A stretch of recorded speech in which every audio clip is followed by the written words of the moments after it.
오늘 본문 말씀입니다. 아모스서 2장 8절입니다. 여호와께서 가라사대 유다의 서너 가지 죄를 인하여 내가 그 벌을 돌이키지 아니하리니 이는 저희가 여호와의 율법을 멸시하여 그 율례를 지키지 아니하고 그 열조를 따라가던 거짓 곳에 미혹되었음이라. 내가 유다의 불을 보내리니 예루살렘의 궁궐들을 사르리라. 6절 여호와께서 가라사대 이스라엘의 서너 가지 죄를 인하여 내가 그 벌을 돌이키지 아니하리니 이는 저희가 은을 받고 의인을 팔며 신 한 켤레를 받고 궁핍한 자를 팔며 가난한 자의 머리에 있는 티끌을 탐내어 겸손한 자의 길을 굽게 하며 부자가 한 젊은 여인에게 다녀서 나의 거룩한 이름을 더럽히며 모든 단 옆에서 전당 잡은 옷 위에 누우며 저희 신의 전에서 벌금으로 얻은 포도주를 마심이니라. 아멘. 유다와 이스라엘의 징벌. 우리가 이제 감사절 예배로 한 주간을 뛰고 다시 아모스서로 왔습니다. 지금까지 이제 아모스서에서 우리가 불신 육국의 죄벌에 대해서 살펴보고 오늘 마침내 성도, 신자의 징벌 부분으로 들어온 거예요. 신자의 죄벌, 그건 불신자들한테나 쓰는 용어. 성도에게는 징벌. 이게 맞는 말입니다. 징벌이라는 뜻은 구약에도 나오고 신약에도 나오는데 하나님이 내 백성을 키우는 일, 이걸 징벌이라고 그래요. 그래서 이제 헬라어에는 파이데이아 그래가지고 아들 만들기 이런 뜻이에요. 다윗 언약에도 보면은 그건 우리에게 해준 거죠. 너희가 만약 신앙생활을 하는 과정에서 죄를 범하면 내가 인생 채찍과 사람 막대기로 징계하겠다. 내가 사울을 끊어버린 것처럼 절대로 너는 끊지 않겠다 이거예요. 끝까지 끌고 가겠다 이거예요. 그게 이제 우리가 받은 복이에요. 이게 이제 징계. 그 다음에 신약에 와서는 히브리서에 징계라는 말이 계속 나오죠. 12장에. 징계는 다 받는 것이오늘 만약 없으면 너희는 사생자라. 참 아들이 아니라. 그러니까 아들 만들기 작업은 다 받는 거예요. 하나님의 자녀는 다 받는 거예요. 근데 만약 그게 없으면 참 아들이 아니라. 이건 굉장히 은혜로운 말이에요. 그래서 이제 유다와 이스라엘의 징벌, 그러면 이건 일단 복으로 받고 들어가는 겁니다. 복으로.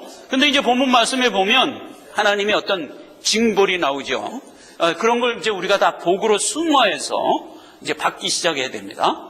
일단 오늘 본문 말씀에 보면 유다의 죄, 그 다음에 이스라엘의 죄로 구분했어요. 근데 유다의 죄는 간단하게 4절, 5절로 끝이 납니다. 근데 거기에 보면 유다의 죄목이 두 가지로 나와요. 하나는 율법을 어긴 죄, 또 하나는 거짓 것에 미혹된 죄. 이렇게 둘로 나눠요.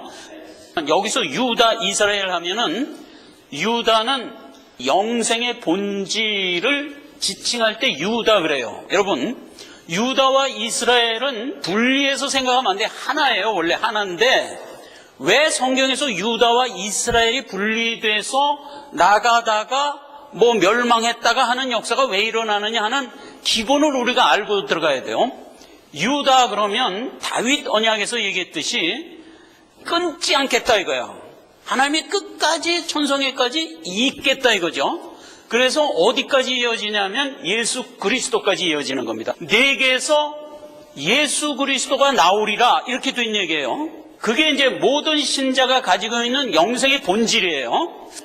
얘기는 지금 성경에서 거꾸로 얘기했어요. 사실은 유다 내게서 예수가 나오리라 이렇게 거꾸로 얘기했는데 원래 성경은 본질로 들어가면 예수로부터 누가 나왔어요? 유다가 나온 거예요. 예수로부터 내가 나왔어요. 창세기에 아담의 뼈와 살로 뭐를 만들었죠? 하와는 아담으로부터 나온 거예요. 그러면 아담이 누구예요? 로마서에 예수. 거기서 나온 하와, 즉 우리라고요. 교회. 예수로부터 교회가 나온 거예요. 그걸 지칭할 때 성경은 언제나 유다 그러는 거예요. 유다. 그럼 이스라엘은 뭐냐? 내 백성 중에서 끊어버려야 될 것에 대한 이름이에요. 이 얘기가 이스라엘 역사에 담겨져 있어요. 유다는 BC 586년에 망하고 이스라엘은 722년에 망해요. BC. 그러니까 유다보다 한 130-40년 전에 망하죠. 그렇게 망해서 없어진 상태가 됐는데 2000년이 지난 지금 와서 보니까 누가 살아나죠? 유다가 살아나요. 여러분, 이스라엘은 13지파가 있어요. 원래는 12지파인데 요셉 지파를 둘로 나눠서 13지파 됐잖아요. 그런데 그 13지파 중에서 남북으로 갈릴 때 유다는 베냐민, 유다, 레위 이렇게 해서 예루살렘에 남고 나머지는 여로보암이 10지파를 규합해갖고 북이스라엘에 가서 나라를 세우죠. 그래서 남유다 북이스라엘로 이렇게 갈린 거잖아요. 그렇게 해서 쭉 나가다가 결국 이스라엘이 멸망해요. 아수르에 의하여 멸망을 하죠. BC 722년에. 역사에 보면 한 나라가 한 나라를 점령을 하면 식민지화해요, 보통. 그런데 이스라엘은 아수르가 식민지화하지를 않았어요. 점령해서 그냥 살아버렸어요. 이스라엘하고 아수르가 그냥 섞여버렸어요. 지파의 뿌리가 다 없어져 버린 거야. 뿌리가. 거기에 반해서 유다는 어땠냐? 역사에서도 이걸 가리키고 있어요. 유다는요, BC 586년에 바벨론의 침공을 받아서 멸망을 했을 때 바벨론이 유다 백성을 몽땅 들어서 바벨론으로 옮겨가 버려요. 포로로. 거기가 지금 어디예요? 이란. 이스라엘에서 이란은 거의 2000km, 1800km 떨어졌다고요. 그걸 끌고 가서 거기서 유다 백성을 살게 해요. 그런데 그때 걸출한 다니엘이라는 선지자가 나와서 다니엘을 중심으로 해서 유다 백성이 꽁꽁 뭉쳐 살았다고. 그런데 그걸 누가 보호했냐면 바벨론이 보호를 했어. 그리고 이제 바벨론이 70년 있다 망할 때 메대와 바사에 의해서 망하잖아요. 망할 때도 메대와 바사가 들어와서 유다 백성을 더 보호를 하는 거야. 바벨론이 보호할 때보다 더 보호를 하는 거야. 그렇게 보호를 해갖고 포로 귀환을 내리죠. 그때가 언제냐면 BC 500년이에요. 붙들려가긴 586년에 붙들려가고 포로 귀환은 70년 후 500년에 고향으로 이제 다 돌아온 거야. 돌아와서 이제 성전을 짓는데 그걸 고레스 왕이 도와주잖아요. 성전 져라. 내가 물자 얼마든지 대줄게.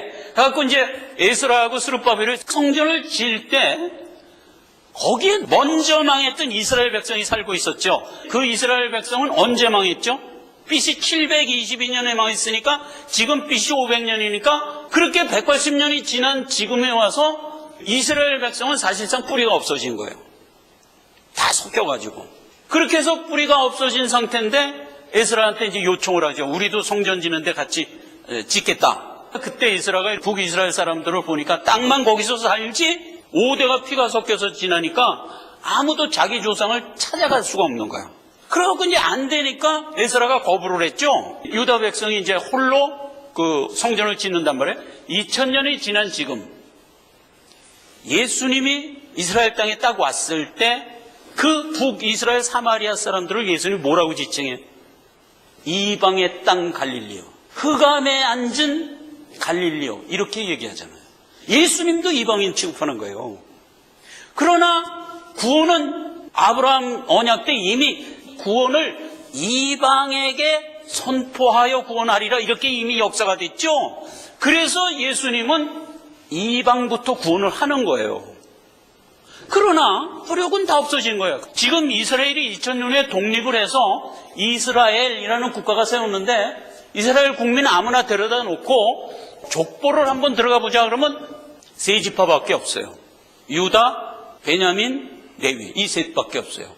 그러면 나머지 수불론, 단, 납달리, 시므온 이런 지파들은 있을 것 같지? 없어요. 하나도 없어요.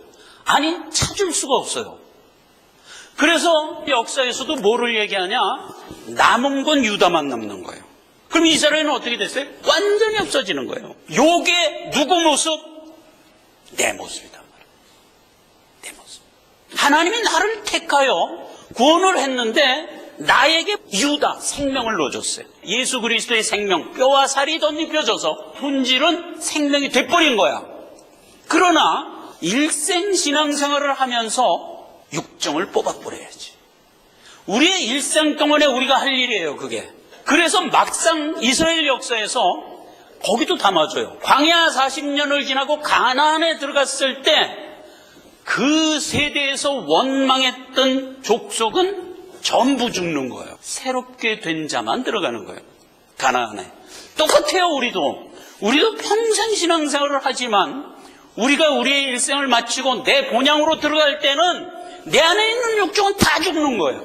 예수 그리스도가 나에게 준 생명의 본질만 깨끗이 자라서 그게 들어가는 거예요. 그렇죠? 이 그림이 광야 40년도 그 모습 보여준 거고 이스라엘 역사 전체에서도 그 모습 보여준 거예요. 결론은 무슨 얘기냐? 유다는 하나님이 끝내 세우는데 이스라엘은 하나님이 멸절하는 거예요. 우리가 이 역사만 놓고 보면 좀 유감스럽죠. 이렇게 불순종을 하고 다 멸절당할까? 우리 신앙생활로 들어오면 그게 복이라니까. 여러분, 우리가 신앙생활을 하면서 복된 길이 뭐예요? 내 안에 있는 육종의 죄 하나라도 찾아내서 주께 내려놓고 꺾는 일이, 그게 우리 신앙생활의 복이에요. 다른 게 복이 없다고. 하나님이 우리에게 원하는 재물이 상한 심령이라고요. 하나님이 우리로부터 받기를 원하는 게 내 안에 있는 죄라니까. 내 일생에서 어쩌든지 깨달아 찾아내서 그걸 주께 내려놓고 하면서 우리는 우리의 일생을 가는 것. 이게 이스라엘 역사에서 이스라엘이 완전히 멸망한 것이 누구만 남아요? 우리에게 준 생명의 본질만 잘 키워서 자라서 남는다고요. 그 얘기예요. 유다와 이스라엘의 징벌, 그러면 이 얘기라고요. 본질은 남고 육종은 다 죽이는 것. 이게 하나님의 구속사며 나의 신앙생활의 본질이며 복된 모습이다 말이에요. 여기서 유다의 죄 그러면 아주 간단하게 끝났어요. 율법을 멸시하고 거짓을 선호한대. 이게 죄가 가지고 있는 가장 기본적인 본질이에요. 그래서 유다의 죄 할 때는 죄의 본질을 타치해 주는 거야. 그리고 유다의 죄는 더 이상 없어요. 언급이 아모스서에. 여기서 끝나. 그리고 나머지 이스라엘의 죄 해갖고 들어가갖고 계속 이어져서 아모스서가 끝나는 거예요. 자, 그래서 이제 유다의 죄, 율법을 멸시했다는 것은 하나님 말씀 청종치 않았다는 뜻이죠. 그 다음에 거짓을 숭상했다는 건 하나님의 말씀 진리가 아닌 다른 걸 갖고 간다. 성경에서 진리 그러면 하나님이 내게 생명 주어 살려서 끌고 간다. 이게 답이에요. 그래서 그 진리를 간직하고 있으면 그게 구원받은 자라고요. 그런데 거짓이 뭐예요? 구원은 하나님께로부터 오는 게 아니라는 거야. 그게 거짓이에요. 노력해라, 공로 쌓아라, 선한 일 해라, 그러면 구원받는다. 다 거짓이라고요. 이 굵은 죄를 유다의 죄에다가 딱 언급을 해주는 거예요. 그래서 죄 그러면 기본적으로 하나님 말씀 일단 안 들어. 두 번째, 진리를 거부해. 거짓 잡고 가겠다. 죄의 본질. 그래서 유다의 죄에서 딱 언급하고 더 이상 유다의 죄에서는 아모스서 내내 한 번도 이제 안 나와요. 근데 진짜 나오는 건 뭐냐? 이스라엘의 죄란 말이에요. 진멸해야 할 죄죠. 물론 유다의 죄도 진멸해야 할 죄지만 이스라엘의 죄는 구체적으로 하나하나 찾아서 진멸해야 할 죄지. 그래서 이제 그 죄 중에서 오늘 본문에는 두 가지를 얘기했어요. 첫째,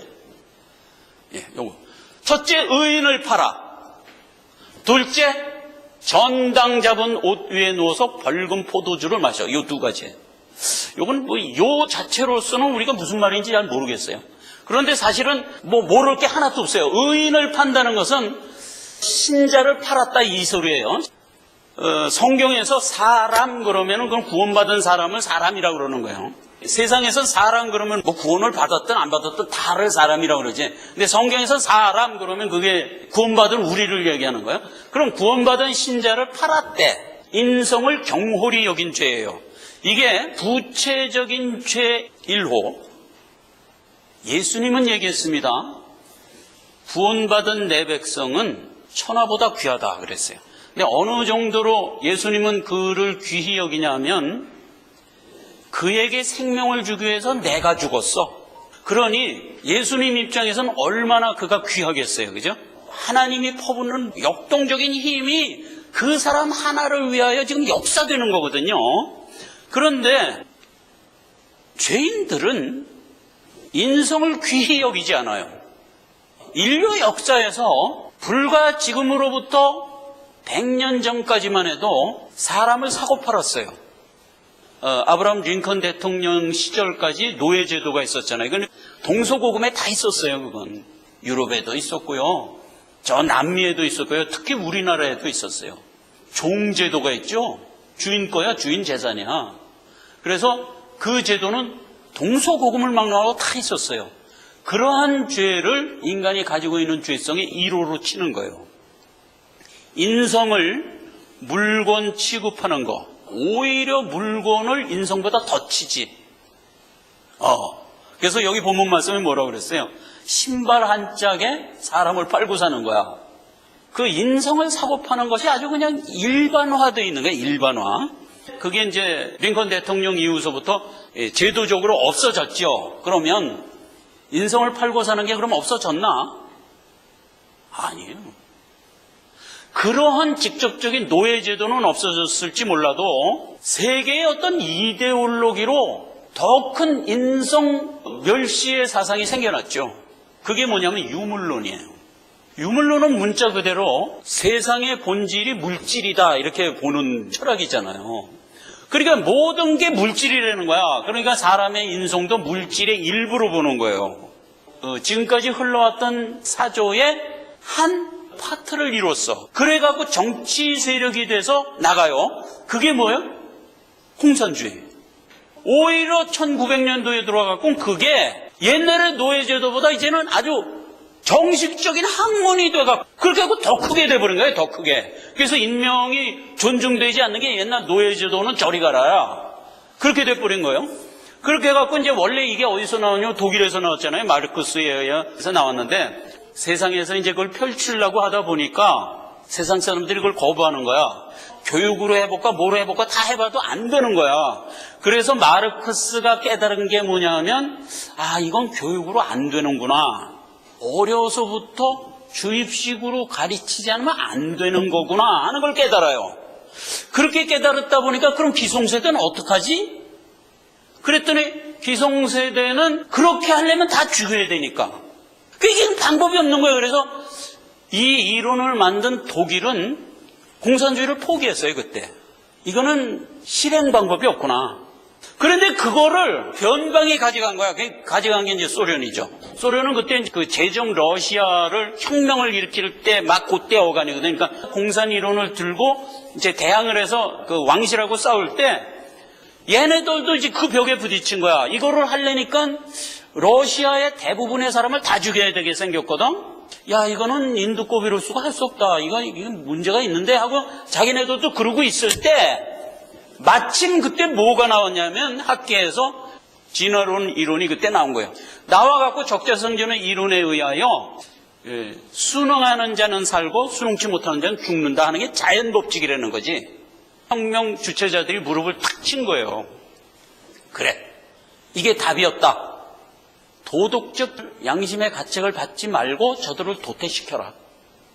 이거는 자연의 원리다. 도태시켜라. 그래갖고 도태시키는 것으로 결정을 내리고 진행을 해버리죠. 결과는 어떻게 됐어요? 이 혁명에서 6천만 명을 죽여요. 그걸 이어서 중국이 2천만 명을 죽여요. 그 외에 뭐 공산 역사를 보면요 대단해요. 캄보디아 같은 경우는 전체 인구가 800만 밖에 안 되는데 170만을 죽여요. 티우산펀이라고 그래갖고 나중에 킬링필드라는 영화로도 나왔죠. 얘네들은 양심의 가책이 없는 거야.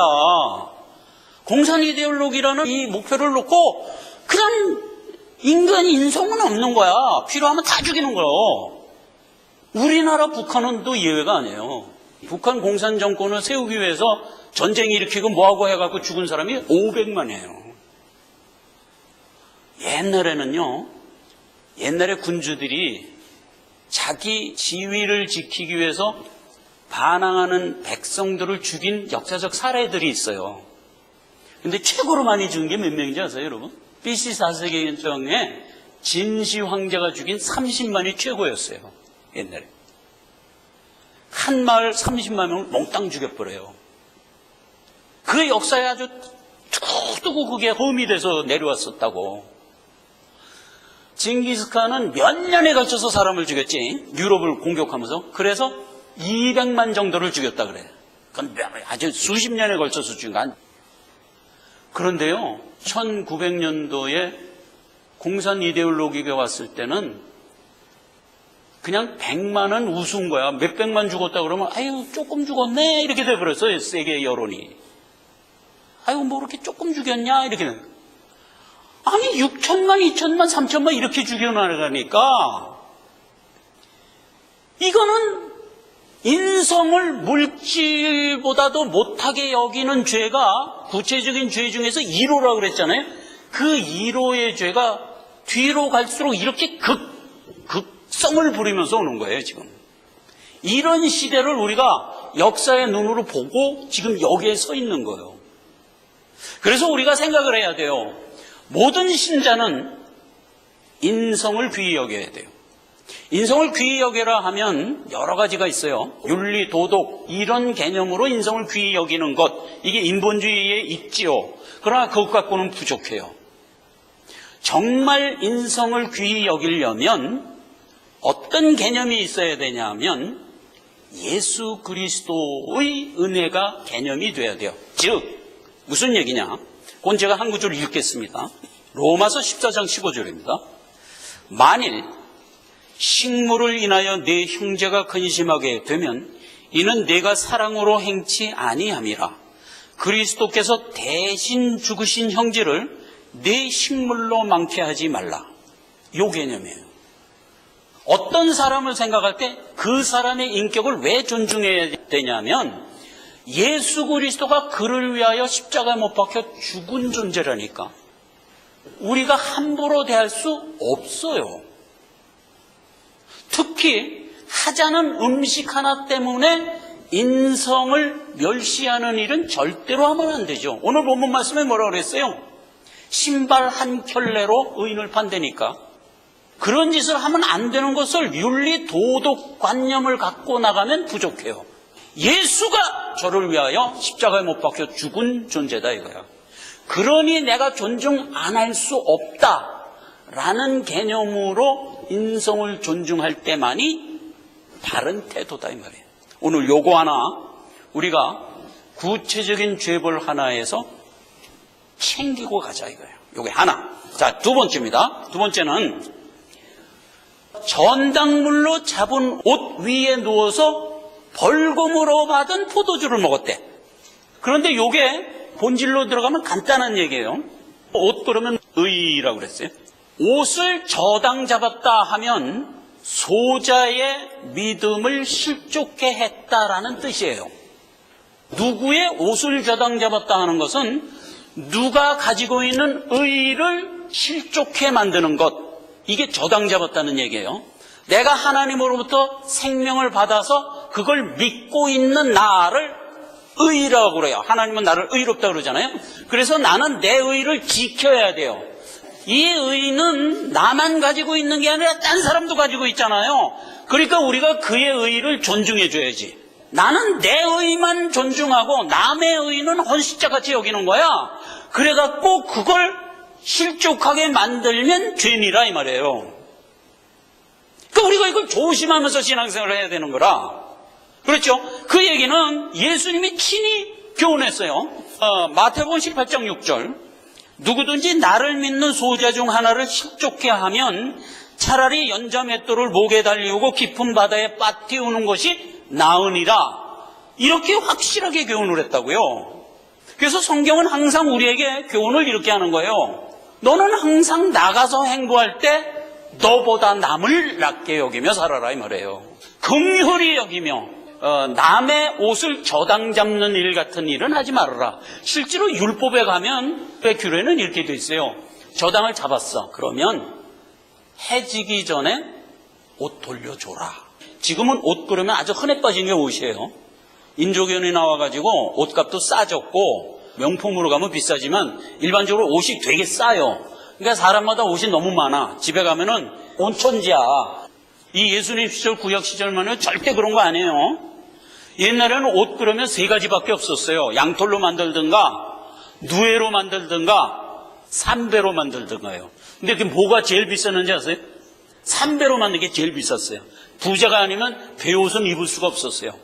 마가가 베옷 입고 살았어요. 마가는 부자예요. 근데 마가네 다락방이 컸잖아요. 예수님도 항상 무슨 일이 있을 때마다 마가네 다락방에 가서 일하고 그랬잖아요. 근데 하루는 이제 마가가 베옷 입고 이제 그날도 있는데 밖에 시끌시끌하단 말이야. 그래서 창문 열고 뭔 일이야 하고 내가 보니까 예수님이 붙들려 가는 거야. 아니 조금 전에 예수님이 우리 집에서 성만찬하고 돌아가셨는데 아니 왜 예수님이 붙들려 가지? 그래가지고 그 베옷 입은 채로 뛰어나가갖고 군병들 틈에 있는 예수님을 쫄래쫄래 이렇게 쫓아가고 있는데 군병이 턱 보더니 이놈은 뭐야? 그러고 베옷을 팍 잡았네. 그러니까 이제 마가가 무서워서 베옷 벗어버리고 알몸으로 도망하니라. 이게 성경에 나온 얘기죠.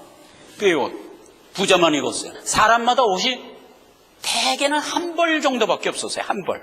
두 벌 있는 사람 벌써 부자야. 대개는 한 벌인데 그 옷을 저당 잡히는 거야. 우리도 70년대에 이런 개념이 우리에게도 있었어요. 어디 가서 식당에서 밥을 먹었는데 이 지갑을 안 갖고 온 거야. 그럼 어떻게 해? 시계 풀어주는 거야. 주인은. 식당주는 뭐 요만큼도 염려 안 해. 그럼 풀어서요. 그러고 시계 받죠. 옛날에 다 그랬죠. 옛날 개념이 바로 이 옷이 그랬다고요. 옷 저당 잡히면 식당 주인이 조금도 염려를 안 해. 안 찾아가면 식당 주인이 더 이익이라. 옷값이 비싸니까. 그랬던 개념이에요. 그렇게 해서 옷을 저당 잡고 해가 지기 전에도 옷을 안 찾아가면 돌려줘라 이 말이에요. 옛날에는 이제 교통이 없으니까 어디 이제 먼 길을 출타를 하면 그날로 못 돌아오잖아요, 보통. 그러면 이제 노숙을 하게 되는데 노숙할 때 그 중동 지역은 일교차가 심하잖아요. 그래서 그 옷이 절대적으로 필요한 거예요. 밤에 그 옷이 없으면 얼어 죽어요. 해가 졌는데도 옷을 안 찾아가면 그 사람은 밖에 돌아다니다 얼어 죽으라는 소리냐. 이거는 인성을 존중하는 태도가 아니다.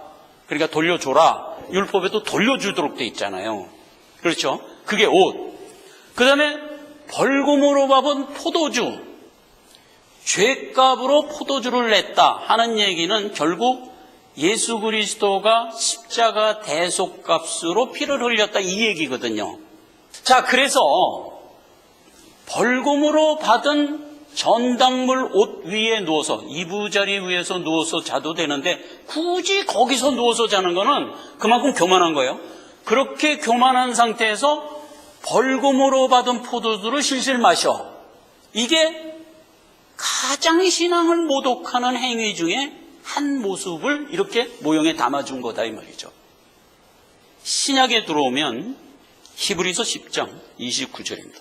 하물며 하나님의 아들을 밟고 자기를 거룩하게 한 언약의 피를 부정한 것으로 여기고 은혜의 성령을 욕되게 하는 자의 당연히 받을 형벌이 얼마나 중한지 생각하라.